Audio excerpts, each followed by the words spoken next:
Muy bien, en esta noche extendemos un cordial saludo a todas las personas presentes y les invito para que estudiemos con especial atención un tema que he titulado el espiritismo. Esta noche vamos a desenmascarar las patrañas de Satanás y la manera como ha venido engañando a la humanidad.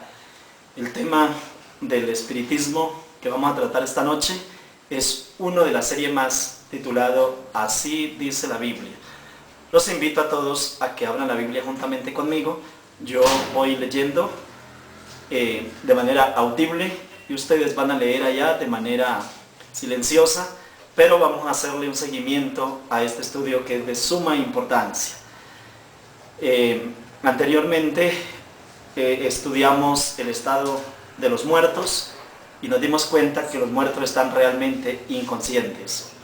Entonces ahora surge la pregunta: si los muertos están realmente inconscientes, entonces ¿cómo pueden algunas personas decir o afirmar o haber tenido la experiencia de que se han comunicado con algunos seres queridos, familiares que han fallecido? ¿Cómo se explica ese fenómeno? Eso es lo que vamos a desentrañar en este estudio bíblico. Y vamos a prestar especial atención para poder sacar el mayor provecho del estudio de la palabra de Dios. El estudio pasado hablamos acerca del estado de los muertos y, como dije antes, nos dimos cuenta por la Biblia que los muertos nada saben porque su memoria fue puesta en el olvido, su odio, su envidia pereció ya y no tienen parte en nada de lo que se hace debajo del sol. Voy a leer el capítulo 3 y los voy a invitar a que lo estudien conmigo. Capítulo 3, versículo 16 en adelante. Y dice: vi más debajo del sol. En lugar del juicio, allí impiedad. Y en lugar de la justicia, allí iniquidad. Y dije yo en mi corazón: al justo y al impío juzgará Dios, porque allí hay un tiempo para todo lo que se quiere y para todo lo que se hace. Dije en mi corazón: es así por causa de los hijos de los hombres, para que Dios los pruebe y para que vean que ellos mismos son semejantes a las bestias. Versículo 19 del capítulo 3 del libro de Eclesiastés dice lo siguiente: porque lo que sucede a los hijos de los hombres y lo que sucede a las bestias, un mismo suceso es. Como mueren los unos, así mueren los otros, y una misma respiración tienen todos. Ni tiene más el hombre que la bestia, porque todo es vanidad. Todo va a un mismo lugar, todo es hecho del polvo, y todo volverá al mismo polvo. ¿Quién sabe que el espíritu de los hijos de los hombres sube arriba, y hay una redundancia, y que el espíritu del animal desciende abajo a la tierra? Así pues, he visto que no hay cosa mejor para el hombre que alegrarse en su trabajo. La palabra de Dios aquí nos enseña que el mismo suceso que le ocurre a los animales, a las bestias, le ocurre a los seres humanos. Como mueren los unos, también mueren los otros, y no tiene más el hombre que la bestia. Dice la Escritura que a quién se le ocurrió, o quién dijo, o que el espíritu del hombre ascienda y el espíritu de la bestia descienda. ¿Quién sabe? Dice aquí.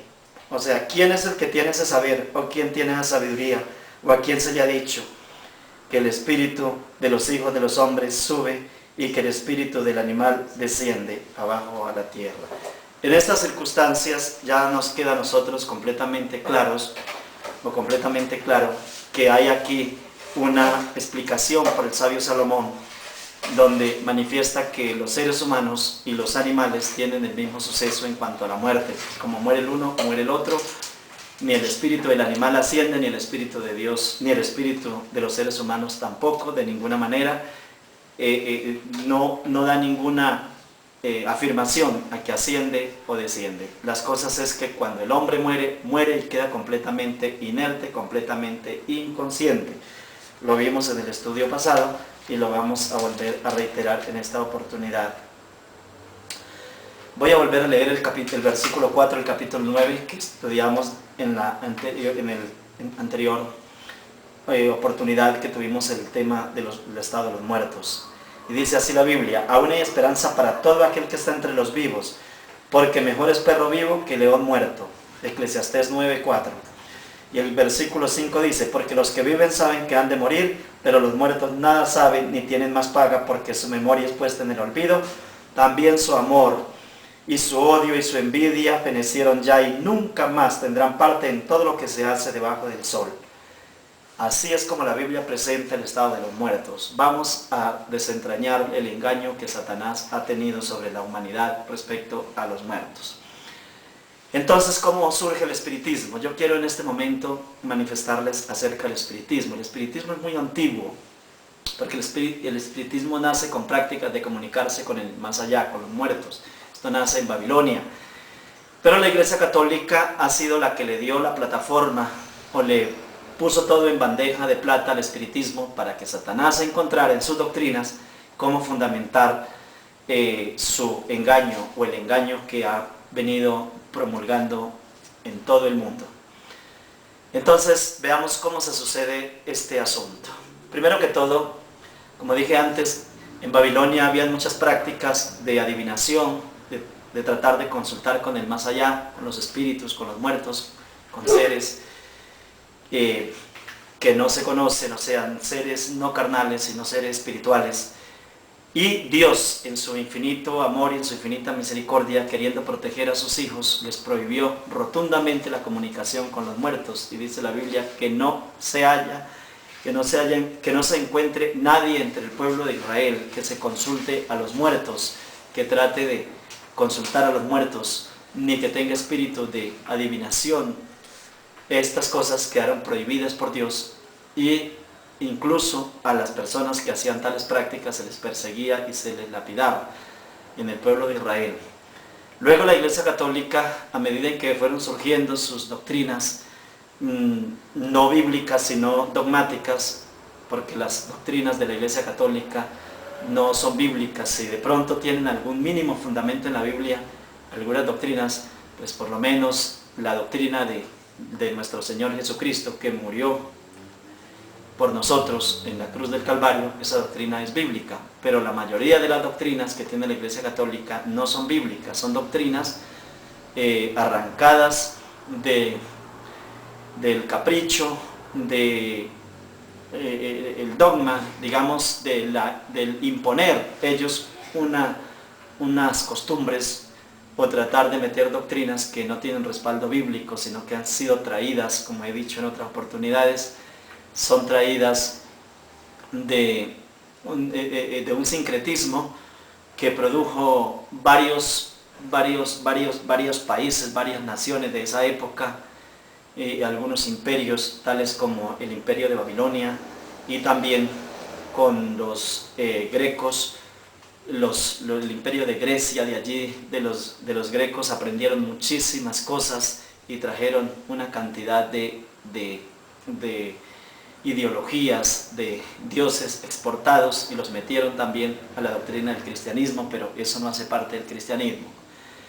¿Cómo entonces la Iglesia Católica le da a Satanás las herramientas para que inicie el espiritismo? Veamos cómo es. La Iglesia Católica empieza haciendo creer que los muertos están conscientes y que los muertos van al purgatorio, y que tienen otros lugares, el purgatorio, el infierno, donde están quemándose, donde están prendidos en llama, usando mal una parábola que es una parábola, y la tomaron literalmente, porque las parábolas no son reales. Las parábolas están significando con una cosa, están significando otra. La parábola del rico, Epulón y Lázaro, la tomaron, y de ahí se formaron una doctrina haciendo esto real, o sea, a una parábola dándole una aplicación literaria, negando todo el resto de la Biblia, echando por tierra el resto de la doctrina del estado de los muertos. Entonces, así empezaron a adorar a los muertos, a rezar a los muertos, y a creer que esas personas tienen capacidades de entender todo lo que nosotros hacemos en la tierra, como también de intervenir en los asuntos de sus familias y en los asuntos terrenales. A tal punto que hay personas que le piden a las almas del purgatorio, al alma del papá, de la mamá, del hermano, del suegro, del cuñado, le piden que les ayude para sobrellevar las cargas de una manera más fácil. Y así es como han venido ellos enseñando mal a la gente, y como le enseñan mal, entonces la gente cree en espíritus de muertos. Como la Iglesia Católica enseñó de esa manera, en la mente de las personas creyentes, cristianas, católicas, entonces empezaron a tener esa conciencia que les introdujeron erróneamente, de que los espíritus de los difuntos estaban dándose cuenta de todo lo que ocurría. O sea, que el ser humano tenía una alma, pero una alma era como otro ser que salía de este ser, y ese ser quedaba mirando todo lo que estaba sucediendo, sintiendo dolor por lo que le ocurrían a sus hijos, a sus familiares, a sus seres allegados, y que esas personas intervenían en asuntos cotidianos de nosotros, a tal punto que la gente empezó a pedir milagros, a rezar, a solicitarle ayuda, y dejaron incluso a Dios por pedirle ayuda a cosas realmente efímeras, muertas, que no tienen sentido. Hay gente que se arrodilla ante las almas benditas del purgatorio a pedirle, y no le piden al dueño de la vida. Eso es como los que quedaron adorando la cruz y no al que murió en la cruz. Así que la Iglesia Católica ha trastornado muchísimo la verdad bíblica. Entonces dirán ustedes, bueno, si la Biblia dice que los muertos están realmente inconscientes, si la Biblia dice que cuando una persona fallece no hay absolutamente nada de conciencia, porque el odio, la envidia pereció ya y no tiene parte en lo que se hace debajo del sol, entonces, ¿por qué las apariciones de algunas personas fallecidas? Ya voy a entrar a explicar ese asunto, pero antes quiero decirle que a pesar de que los seres humanos al morir mueren completamente, su cuerpo muere, su alma, porque el alma es la conciencia, el ánimos, o sea, la psiquis, todo el cerebro se desintegra, todo su cuerpo complejo como lo es. Entonces, si lo queman, ese cuerpo se convierte o se transforma en gases y en cenizas. Eso es todo lo que queda de un cuerpo humano, solamente gases y cenizas. Es lo que sale de allí al quemarse. Al ir al sepulcro, lo único que queda es un cuerpo desintegrado que ha vuelto a convertirse en el mismo elemento, como dice la Biblia, que el hombre fue formado del polvo de la tierra. O sea, Dios sopló en su nariz y fue el hombre o el ser humano un alma viviente. Entonces el ser es un alma viviente mientras tenga conciencia cognitiva, mientras estemos en el conjunto como estamos nosotros.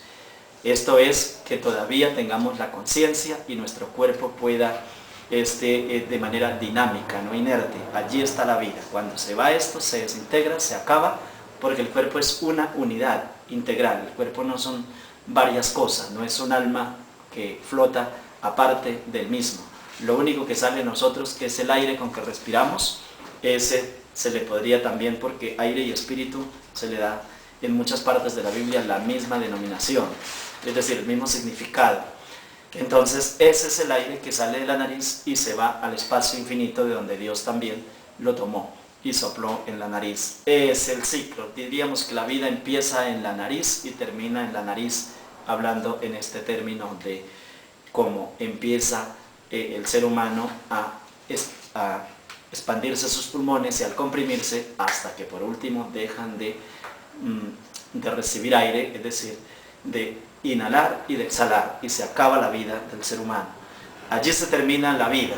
Entonces, ¿la diferencia cuál es? El ser humano no termina ahí y se reencarna en una lombriz, en un caballo o en cualquier otro ser.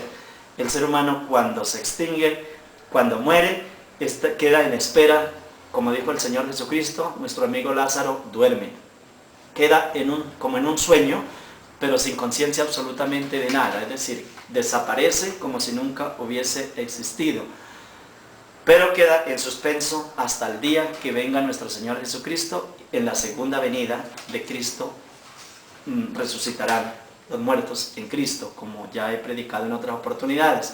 Entonces, la diferencia entre el hombre y el animal no es otra cosa sino que el animal no resucita para dar cuenta ante Dios, porque el animal es un ser irracional.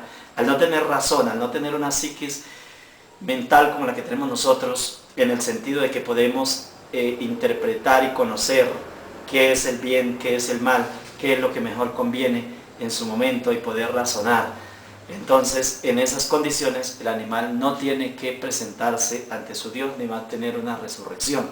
Pero la diferencia entre el ser humano y el animal es que nosotros sí tenemos esperanza de continuar una vida con nuestro Señor Jesucristo, pero esto solamente en el momento de la resurrección. Mientras no haya habido resurrección, ni las almas se están quemando, es decir, las personas no están sufriendo de ninguna naturaleza, ni están teniendo conciencia de sus hijos, ni están en el infierno, ni en el purgatorio, ni en el limbo.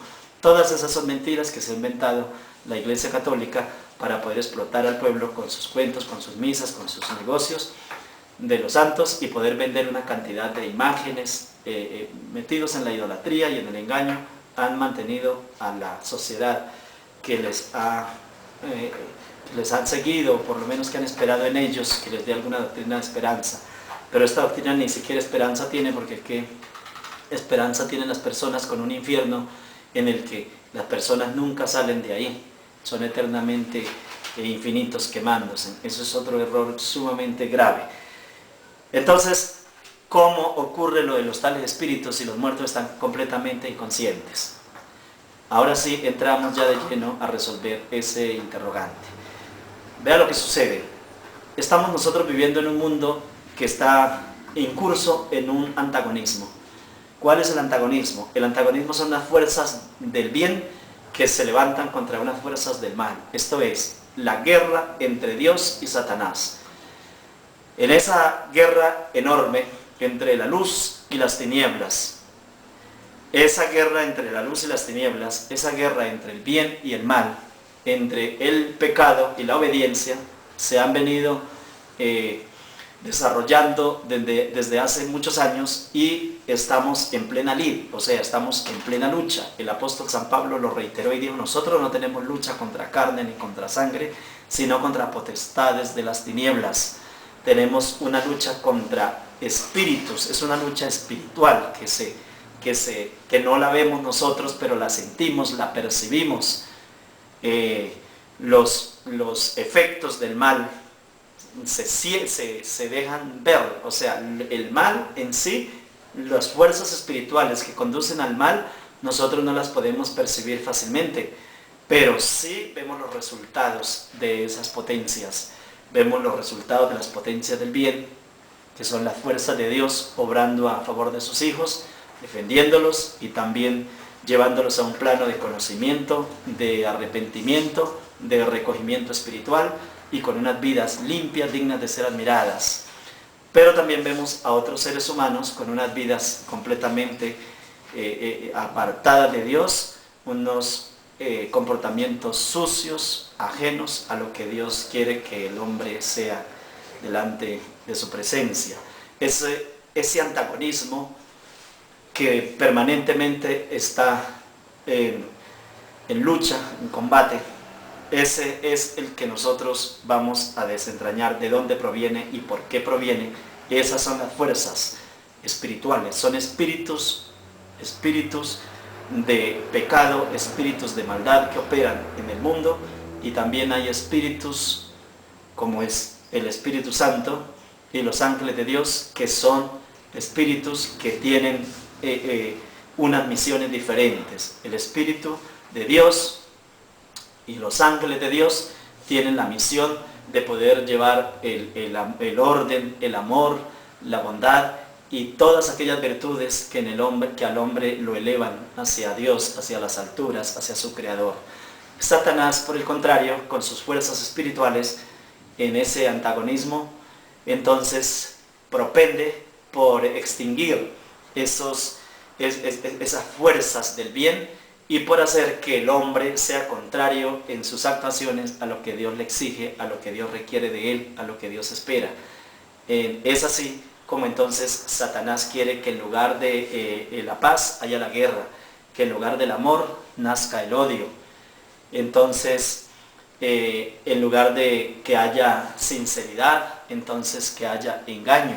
Y así destruye hogares, destruye personas, familias enteras, y no solamente familias, sociedades completas, porque también inspira e ilumina mal la mente de aquellas personas que tienen ciertas influencias para fundamentar o tratar de formar filosofías que lleven a las personas a las luchas entre sí, luchas de clases, luchas, bueno, diferentes tipos de ideologías para poder mantener siempre el mundo en diferentes formas de agresión, de lucha, de encuentros completamente diferentes a lo que Dios ha querido que el hombre sea. Así es como ha venido el mundo desarrollándose en las diferentes etapas. La Biblia desentraña bien el suceso. Ya miramos lo que dice en Eclesiastés, ya sabemos el estado de los muertos, sabemos que los muertos no pueden hacer absolutamente nada. Entonces miremos lo que dice la Biblia, pero aquí tenemos que llegar al libro de Apocalipsis, y yo les invito a abrir la Biblia conmigo en el capítulo 12 del libro de Apocalipsis, y miramos el versículo 7. Aquí dice la Biblia en el versículo 7: después hubo una gran batalla en el cielo. Miguel y sus ángeles luchaban contra el dragón, y luchaba el dragón y sus ángeles. Pero no prevalecieron, ni se halló ya lugar para ellos en el cielo, y fue lanzado fuera el gran dragón, la serpiente antigua, que se llama Diablo y Satanás, el cual engaña al mundo entero, y fue arrojado a la tierra. Y fue arrojado a la tierra, y sus ángeles fueron arrojados con él. Entonces oí una gran voz en el cielo que decía: ahora ha venido la salvación, el poder y el reino de nuestro Dios y la autoridad de su Cristo, porque ha sido lanzado fuera el acusador de nuestros hermanos, el que los acusaba delante de nuestro Dios día y noche. Y ellos le han vencido por medio de la sangre del Cordero y de la palabra del testimonio de ellos, y menospreciaron sus vidas hasta la muerte. Por lo cual alegraos cielos y los que moráis en ellos. Ay de los moradores de la tierra, dice aquí la Escritura, y del mar, porque el diablo ha descendido a vosotros con gran ira, sabiendo que tiene poco tiempo. Aquí miramos que el diablo ha descendido del cielo y se trajo la tercera parte de los ángeles del cielo. Esto es que de cada 100 ángeles se trajo 70 ángeles aproximadamente. O sea, Satanás, o 70 ángeles, no, perdón, se trajo 33.3, porque fue la tercera parte que se trajo Satanás. Y en el cielo, pues quedaron las 2 terceras partes. Entonces Satanás, según este versículo de la Biblia, el 33.3 de todo el conjunto de ángeles, millones de ángeles, que nadie sabe cuánta es la cantidad de ángeles que existen, Satanás se trajo un sinnúmero. A eso se le llama demonios, o espíritus de demonio, espíritus de mal. Son tantos que la Biblia dice que en algunas personas les colocaba legiones. Eran muchos demonios. En otras personas salieron 7 demonios. Y así por el estilo, Satanás ha venido trabajando con sus espíritus, con sus ángeles, engañando a la gente, y también influencias, y en algunas oportunidades tomando posesión incluso de algunos cuerpos humanos y hasta cuerpos de animales. Dice la Biblia que en algún lugar, cuando el Señor Jesucristo allá en Gadarena hizo un milagro de que sacar los demonios de un señor que estaba endemoniado, esos espíritus pasaron a unos cerdos y se lanzaron por un despeñadero y se fueron al mar. Entonces estos espíritus satánicos son los que Satanás tiene aquí en este mundo, en lucha contra los hijos de Dios y contra el mismo Dios y sus ángeles, contra nuestro Señor Jesucristo. Así que Satanás, cuando el Señor Jesucristo ya estaba preparado para iniciar su ministerio, dice la Biblia que después de que fue bautizado, salió del agua Jesús, se le apareció el Espíritu Santo en forma de paloma, en presencia de Juan el Bautista, le dijo: este es mi Hijo amado, en el cual tengo contentamiento. Se escuchó el agua del cielo, y luego Jesús pasó al desierto, siendo llevado por el Espíritu Santo, fue a parar al desierto. Allí en el desierto Jesús entró en comunicación con su Padre en un ayuno de 40 días. Solamente su vida espiritual, su capacidad de de ser, porque en el Señor Jesucristo existía la personalidad divina y la personalidad humana. Esas dos fuerzas que vivían en Él le permitieron ayunar 40 días y 40 noches. Estando allí nuestro Señor Jesucristo, se le apareció Satanás y entonces le dijo que si era realmente Hijo de Dios, hiciera que las piedras se convirtieran en panes. Como tenía mucha hambre porque ya tenía 40 días, quiso tentarlo allí. En ese momento se forma una lucha también entre Cristo y Satanás, pero Jesús le dijo: no solamente de pan vivirá el hombre, sino de toda palabra que sale de la boca de Dios. Con esa frase le mencionó la Biblia, porque Satanás también atacó a Jesús con la palabra de Dios, la Biblia, conoce la Biblia, pero él no la aplica en su vida, sino que es un disidente, una persona opuesta a Dios, por eso es antagonista con Dios. Satanás volvió y tentó a nuestro Señor Jesucristo, para que lo tentó con la comida, porque tenía hambre, y luego lo tentó también con el poder, para ver si el Señor Jesucristo se llenaba de codicia, y le dijo: ve a todos los reinos de la tierra, después de mostrarle todos los reinos de la tierra, y le dijo, pero antes de eso, quiso que le demostrara poder, y lo llevó al pináculo del templo, o allí le dijo que si era verdaderamente el Hijo de Dios, se podía lanzar, porque escrito está que a los ángeles de Dios los llevará para que tu pie no tropiece en piedra, citándole Satanás una parte de un salmo, del Salmo 91. Y resulta que el Señor Jesucristo le dijo: escrito está, no tentarás a tu Dios. Y así por el estilo siguió diciéndole cosas, como por ejemplo que todos los reinos de la tierra se los daría si postrado lo adorara. Cuando el Señor Jesucristo le dijo: escrito está, solamente a Dios adorarás y a Él solo servirás.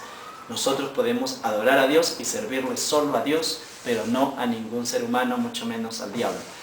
Entonces vean ustedes cómo Satanás tiene poder, tiene influencias en este mundo, mas sin embargo cuando Cristo murió en la cruz del Calvario lo derrotó por completo, y Satanás sí es un terrible enemigo, pero es un enemigo vencido por nuestro Señor Jesucristo, y nosotros también lo podemos vencer en la sangre del Cordero. Si nuestra voluntad la sometemos a Dios y resistimos al diablo, la Biblia dice, el apóstol Santiago dice que Él huirá de nosotros. Entonces nosotros tenemos mayor poder que Satanás, pero solamente si nos asociamos con nuestro Señor Jesucristo. Es decir, unidos de la mano de nuestro Señor Jesús. Ahora bien, ¿qué pasa entonces con el espiritismo? He querido ampliar todos estos aspectos a fin de que se pueda tener conocimiento más claro para que observemos qué es lo que ocurre con las personas que dicen que invocan los espíritus. El espiritismo ya en la era moderna, como lo presentan ahora, se dio en el siglo XX en los Estados Unidos, cuando una familia de apellido Fox empezaron ellos a escuchar unos ruidos, unos sonidos extraños.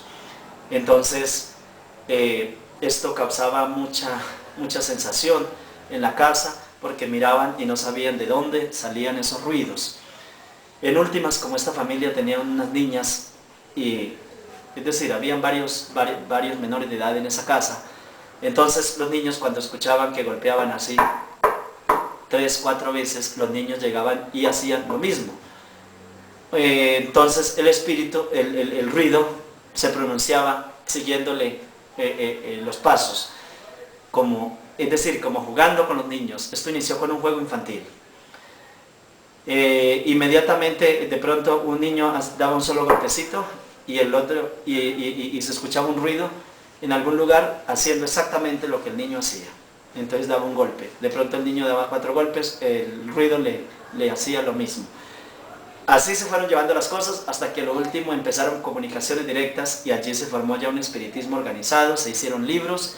Se presentaron 5 libros que se llama el Pentateuco, el Espiritismo, libros, hasta un evangelio que se llama el Evangelio del Espiritismo.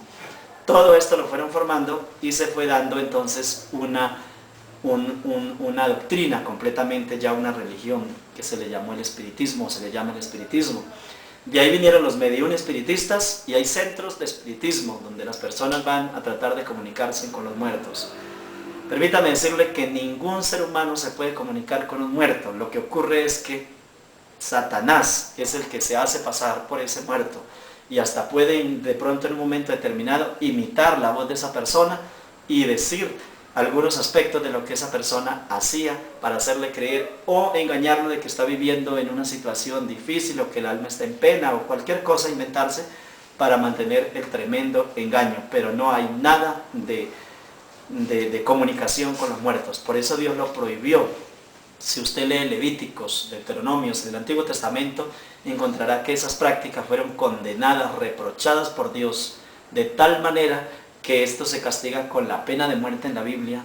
En el Antiguo Testamento se castigaba con la pena de muerte. Así que el espiritismo es un ingenio de Satanás, pero todo porque la Iglesia Católica se agarró de las doctrinas que trajeron de Babilonia y ellos le echaron mano a todas estas doctrinas engañosas y entonces le pusieron a los espíritus todo en bandeja y así empezó. Ahora es muy fácil que cualquier ciudad, cualquier individuo puede recurrir a un centro espiritista y mirar allí una cantidad de cosas, escuchar ruido, escuchar voces, ver cómo tiemblan las mesas donde están ellos sentados y muchas cosas. Algunos son solamente engañadores, son personas que utilizan trucos de espiritismo para poder engañar a las personas y apropiarse de todo el dinero que más puedan. El espiritismo ha explotado a muchas personas y con ellas se han engañado demasiado. Pero sí, efectivamente Satanás ha tenido comunicación mediante el sistema espiritual con algunas personas, al parecer, y han sido tomadas también. Se han visto en la realidad, en la práctica, personas que son poseídas por espíritus y que no son ataques de epilepsia, que son otro tipo de comportamientos diferentes y que los médicos no encuentran ninguna explicación y que han tenido algunas personas que tienen capacidad de hacer exorcismos, llegar con la Biblia y hacer oraciones hasta quitarles o retirarles esos espíritus de manera definitiva o transitoria, pero esas cosas son reales y se han visto. Hay fuerzas superiores que actúan en la vida humana. ¿De dónde vienen esas fuerzas superiores? Repito, no tienen nada que ver con el espíritu de los muertos, sino con el espíritu de Satanás. En el momento en que a usted le digan que vaya a un centro espiritista, porque allí va usted a solicitar que se le, o a consultar sobre algún asunto particular de su vida, o sobre algo, algún negocio o alguna realización que usted esté a punto de llevar a cabo, entonces para que le dé luz sobre ese particular, entonces entienda primero que todo que nunca va a encontrar un espíritu de un familiar o de alguna persona a la que va a invocar. Se va a encontrar directamente con Satanás, con sus ángeles, y ellos son los que lo van a engañar. No son otras las personas, no son otros los seres, son seres diabólicos, y ese contacto es con criaturas espirituales que lo van a seguir perturbando el resto de su vida. Generalmente la persona que inicia en el espiritismo o que entra a consulta a la tabla Ouija o entra a la santería, esas personas mueren en el suicidio, o sea, ellos mismos se quitan sus vidas por el desespero en que mantienen, o el espíritu los lleva hasta los límites porque los sigue persiguiendo, no les deja la vida en paz, los puede atormentar en la noche, en el día, en cualquier momento, o terminar de pronto en los manicomios locos porque los espíritus los atormentan. Esto ocurre muy a menudo, por eso lo primero que se aconseja en la Biblia y lo que cualquier predicador cristiano debe de aconsejar es que ninguna persona que busque a Dios y que quiera estar en paz con Dios debe de consultar con los espiritistas. Debe entender que eso es un asunto completamente vetado para el pueblo de Dios. El pueblo de Dios tiene que pedirle a Dios, tiene que solicitarle a Dios que a través de su espíritu lo guíe, lo ilumine, lo proteja, pero no puede comunicarse con nada que tenga que ver con espiritismo, ni cosas que traten de hablar de brujerías, porque lo que no es estafa es diabólico. Un gran número ni siquiera invocan espíritus de Satanás, sino que simplemente hacen trucos para estafar, para engañar, para apropiarse de la plata de la víctima que va a consultarlos. Pero otras personas si realmente se han dedicado a consultar a Satanás a través de sus ritos que son satánicos, y en esas prácticas han llevado también criaturas inocentes a morir, como son niños recién nacidos. Los sacrifican para Satanás para poder tener un mejor contacto, se lo regalan como ofrenda o lo presentan ellos como ofrenda. Llevan animales como gatos negros, águilas negras, cosas así por el estilo, y murciélagos, y en algunas oportunidades estas personas se flagelan o hacen cosas completamente diferentes a lo que es un culto para Dios, que es dentro de unas normas de tranquilidad, de paz, de armonía, donde se percibe un ambiente de tranquilidad.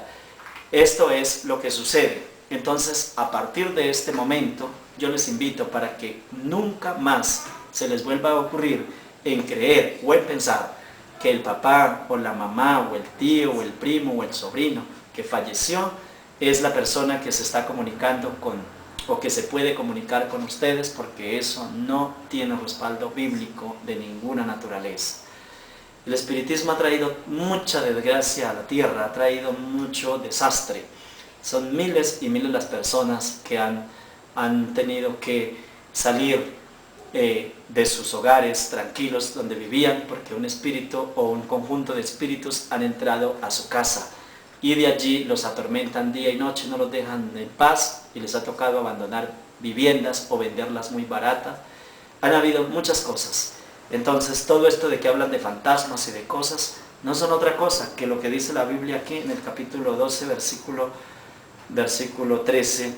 7 del libro de Apocalipsis, donde dice la Biblia que hubo una gran batalla en el cielo, que Miguel y sus ángeles luchaban contra el dragón y sus ángeles, pero no prevalecieron más allá, sino que el dragón tuvo que perderse del cielo, tuvo que ser arrojado del cielo, pero se trajo la tercera parte de los ángeles de Dios. Se trajo una tercera parte. Y esa tercera parte que Él se trajo, entonces es con las que Él se encuentra en este momento operando en este mundo, induciendo también al error, induciendo al mal, y con las influencias. En algunos lugares del mundo hay cultos directos a Satanás.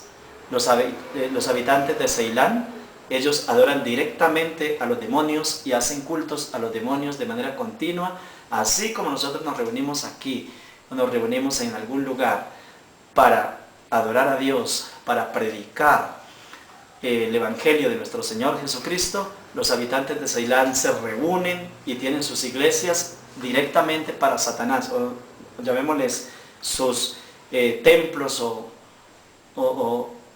construcciones donde ellos adoran de manera libre a Satanás. En Colombia también ya existe el satanismo, y hay muchos jóvenes que se han introducido en esas prácticas. Son conductas tan criminales y tan peligrosas que una persona en el satanismo puede matar a su propio hermano, niño, puede autodestruirse, o pueden llegar, después de terminar un ritual de esa naturaleza, a asesinarse todos de manera colectiva. Son cosas que no puede ningún ser humano, ni ningún padre que tenga un hijo en el satanismo, digamos, poder decir o pensar exactamente qué puede terminar con esas personas. Son personas que están sujetas a la droga, al crimen y a cualquier tipo de crimen. Incluso forman bandas de asesinos que pueden tomar sangre de sus mismos muertos o comérsenle parte de los órganos vitales de la persona a los que ellos asesinan. El satanismo es de un peligro enorme, y el satanismo está prohibido en todos estos países latinoamericanos, y creo que en la mayor parte del mundo. Mas sin embargo, como dije antes, en Ceilán sí se adoran a los demonios de manera muy libre. Aquí en Colombia generalmente las autoridades están muy pendientes del satanismo, y estamos a punto de estarse celebrando un día, el día de Satanás, yo diría. No sería el día de los niños, porque esas son prácticas también trastocadas, trastornadas por Satanás. El 31, hoy es 25, 26. El 31 de octubre, o sea, dentro de unos 5 días, se estaría celebrando ya el tal Halloween. Y dicen los organizadores de estas fiestas que son la fiesta de los niños, o sea, el día de los niños. Pero nada de eso tiene que ver con el día de los niños, porque los niños deben de relacionarse con con las cosas de paz, con la naturaleza, que es hermosa, no con las cosas que traen de verdad espanto, terror. Resulta de que aquí, en este tipo de festividades, se miran como los negocios los tienen adornados con una cantidad de máscaras sanguinarias, con arañas y telarañas y murciélagos y todas las cosas que simbolizan el mal, el símbolo del mal, serpientes, y la mayoría de los niños los disfrazan de Drácula. Esto es una fábula quizás de un sujeto que mataba a las personas y se les chupaba la sangre, el conde Drácula. Es una historieta que no se le conoce mucho de verdad, pero puede suceder que si han habido sujetos realmente de esa naturaleza que se acostumbran a tomar la sangre, a beber la sangre de sus víctimas. Esto sí se ha dado realmente. Pero entonces ese símbolo, o sea, los niños los disfrazan algunos de ese tipo de personas con unos colmillos largos y con la boca llena de sangre. ¿Qué mensaje se le está dando entonces a los niños? ¿Cómo armoniza una fiesta de esas con menores? ¿Cómo poderle explicar a los niños que es un día para ellos donde están viendo unas capas negras de brujas, de diablos, de demonios, de cosas que espantan, de cosas que causan sensación y susto? Eso no trae ningún mensaje bueno para los niños, y por eso ningún creyente, ningún hogar cristiano debe de permitir que sus hijos se disfracen en esas reuniones ni participen de ese tipo de festejos, porque son reuniones, son fiestas que se le hacen directamente para honrar al diablo, y por otra parte solamente para llevar a los niños a darles una mala información, una percepción hacia el mal.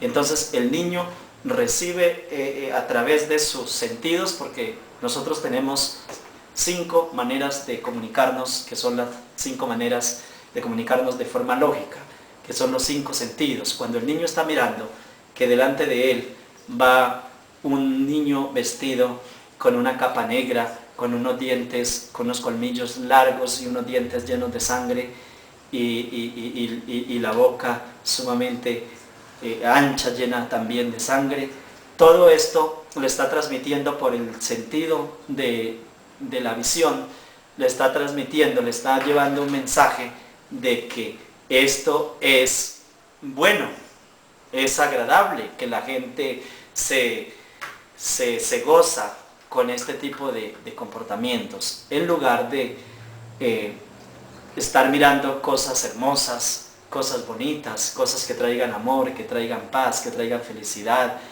que no insten de ninguna manera a la muerte, no muestren derramamiento de sangre de ninguna manera, sino que las cosas sean al contrario, que insten a la persona al respeto. Esto no, esto insta a la persona a otras cosas, a ser una persona insensible. Esa formación que van recogiendo los niños, o sea, esa instrucción, la van tomando de sus mismos padres, que son los que los disfrazan, y los llevan donde vean otras personas así. Entre más feo sea el disfraz, mayor atención se le pone. Entonces, de esa manera, Satanás ha venido trabajando en todos los frentes y ha venido permeabilizando al ser humano en todos los ámbitos, desde el momento en que nace, ya lo que lo espera es ese tipo de cosas. La fiesta que le van a llevar el niño cuando apenas está cumpliendo de pronto un mes, ya, o 2 meses, lo disfrazan de alguna cosa, y allí está mirando todo ese tipo de influencias. Ese conocimiento que entra por sus sentidos se va quedando directamente en el cerebro y va creando en él un carácter, una personalidad.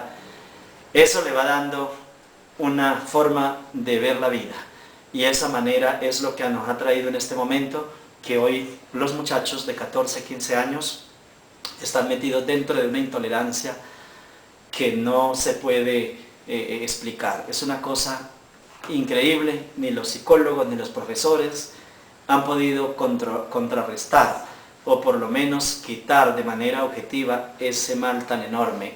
Por una camiseta de fútbol inmediatamente puede ser atacado y muerto a puñaladas o con arma de fuego, porque hay una intolerancia, es decir, la muerte está a flor de labios y a flor de piel de toda esta muchedumbre que se está levantando, porque lo que ven por la televisión son muertes. Los artistas a los que ellos admiran, las camisetas están impregnadas de calaveras, de cuerpos traspasados por puñales. En los brazos se tatúan también cuchillos traspasando cuerpos, corazones, bueno, cualquier cosa, pero todo lo que insta a la sangre, al mal. Ese desarrollo así lleva a que no hay respeto por las autoridades, no hay respeto por las personas en ningún estado de la vida. Cuántos negocios son apedreados y entran y matan a esas personas y se les llevan todos sus bienes, atacan a las personas en las calles sin ofenderle ni verle hecho absolutamente nada. Lo que ocurre con eso de los partidos de fútbol. Uno porque es de Santa Fe, o porque la camiseta es roja, o porque la camiseta es verde y no lleva del mismo color, entonces ya no se puede tolerar. Todo esto es la inducción a esa vida. Ese es el antagonismo que estamos viviendo, y eso es lo que ocurre entre las fuerzas del bien y del mal, entre la luz y las tinieblas, entre lo negro y lo blanco, diríamos. Estas fuerzas que están en plena lucha tienen un ejército, y usted y yo estamos metidos en estas fuerzas. O es usted de una fuerza o es de la otra, pero la Biblia dice: el que no es conmigo, contra mí es, porque el que no recoge esparrama. Si usted no está con Dios, está contra Dios. Entonces ubíquese, mi apreciado amigo, o está en el ejército de Satanás, en ese grupo con millones y millones de espíritus de Satán, o sea, los ángeles caídos, conjuntamente con sus principios y sus costumbres, y usted metido en ese gremio, en ese bando. O coge la Biblia, estudia la palabra de Dios, y hay un recogimiento espiritual. Guarda los preceptos divinos. Los 10 mandamientos no están abolidos, mi apreciado amigo, mi apreciado hermano. Yo siempre se lo recalco, y siempre que predico les manifiesto muy a menudo que en los 10 mandamientos de la santa ley de Dios, esto es, no tener dioses ajenos delante de nosotros, no postrarnos delante de las imágenes, tener a Dios sobre todo lo que existe en este mundo, a Dios por encima de todo, incluso de nuestras propias vidas, de la vida de nuestros seres queridos, de todo, por encima de todo está Dios, Dios por encima de todo. Él es el Supremo. Ese es el primer mandamiento. No adorar imágenes, ninguna imagen de las cosas que estén en el cielo, ni en la tierra, ni en las aguas, ni debajo de las aguas, nada. Nosotros no podemos adorar que a San Roque, que a San Antonio, que a ninguna de esas cosas. Tampoco podemos nosotros hurtar, ni tampoco debemos matar, ni quitarle la mujer al prójimo, cosa alguna del prójimo. Hay que guardar el cuarto mandamiento, que es el día de reposo, el día sábado. Hay que guardar el sábado, porque en 6 días hizo Dios los cielos y la tierra, y el 7º día lo reposó y lo bendijo. Dios bendijo el día del sábado. Esto no porque sea adventista, porque sea judío, porque sea musulmán. No, señor, el sábado hay que guardarlo porque Dios lo ordena, y el que no guarda el santo sábado está violando los 10 mandamientos de la santa ley de Dios. Y todos los mandamientos de la ley de Dios se encuentran en el Nuevo Testamento, así que esto no está abolido, porque el día que se quiten los mandamientos, como lo he reiterado, ese día se acabaría el pecado. Y si no hay pecado, entonces todo es lícito. Y si todo es lícito, tendríamos que vivir en un caos muy terrible, porque entonces matar, robar, quitarle al prójimo todo lo que tenga, incluyéndole sus hijos, su mujer y todo eso sería permitido al no existir los mandamientos de la santa ley de Dios. Los 10 mandamientos escritos con el mismo dedo de Dios y en tablas de piedra están vigentes para toda la vida mientras usted exista en este mundo. Tienen que haber esas normas de comportamiento, porque esas son normas morales que no le permiten a la humanidad llevar una vida desfasada, dislocada, una vida llena de desorden moral, sin principios. En este conjunto de cosas es que tiene que estar el pueblo de Dios. El pueblo de Dios tiene que estar en el bando de los que guardan los mandamientos de Dios y siguen el testimonio de Jesucristo, como dijo. Esta es la paciencia de los santos, dice la Biblia en el Apocalipsis. Los que guardan los mandamientos de Dios y tienen la fe de Jesús. Aquí está la paciencia de los santos. Los que guardan los mandamientos de Dios y tienen la fe de Jesús. Nosotros tenemos que ubicarnos en ese bando, en el bando de los que manifestamos que los mandamientos de la santa ley de Dios, los 10 mandamientos, están en vigencia, porque son los que en este momento sostienen el orden en aquellos corazones que los aceptamos. Que hay una fuerza antagonista, son demonios, espíritus satánicos, y que con esos es que se comunican los espiritistas y son los que hacen todo esas manifestaciones extrañas, imitando voces y haciendo cosas que pueden llevar a las personas a sufrir. Pero nosotros tenemos que estar en ese bando de los que están con Dios, con el Padre, con el Hijo, con el Espíritu Santo, y acompañados de los santos ángeles de Dios. Este es el lugar que usted debe ocupar. Entonces hoy tenemos que tomar una determinación, como le dijo Josué a todo su pueblo. Los invitó y les dijo a ustedes tienen que tomar hoy una determinación a quién van a servir. Si a los dioses que sirvieron vuestros padres, ustedes verán por dónde siguen, pero mi casa y yo serviremos a Jehová. Yo también en este momento les reitero igual. Mi casa y yo serviremos a nuestro Dios Padre Todopoderoso, que ha creado todo para nosotros poderlo disfrutar, porque de sus manos salimos y a sus manos tenemos que regresar. Entonces Dios es el que en este momento invita para que nosotros tomemos una determinación efectiva. Ya hemos desentrañado qué es el espiritismo y de dónde proviene, que hay unas fuerzas del mal que luchan contra la fuerza del bien. Únase a la fuerza del bien, engrosando las filas de ese enorme ejército cristiano que combatimos contra la fuerza de las tinieblas. Le invito para que usted hoy sea un soldado de Dios, para que eche la suerte con nuestro Dios y se arrepienta y se aparte de manera absoluta, completa y radical del comunismo. Que Dios lo bendiga ricamente, que Dios nos bendiga a todos. Amén.